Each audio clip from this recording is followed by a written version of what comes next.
Ora a Londra, dove il premier Boris Johnson, guarito dal coronavirus, ha voluto raccontare la sua storia. Il corrispondente Marco Varvello.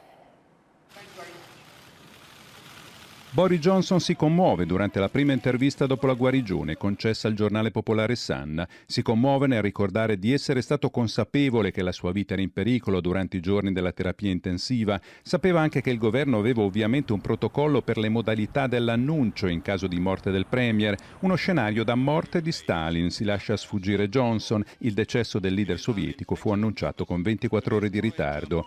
Ma al premier britannico è andata bene, sono stati meravigliosi, soprattutto gli infermieri che mi hanno vegliato, ripete, ho avuto bisogno della maschera con litri e litri d'ossigeno. Confessa di aver sottovalutato i rischi dopo essere stato trovato positivo al test Covid. Pensavo di poter continuare a lavorare in autoisolamento, non avevo capito la pericolosità del virus, ammette, senza fare cenno ai ritardi che questo atteggiamento può avere portato anche nelle misure pubbliche di contenimento.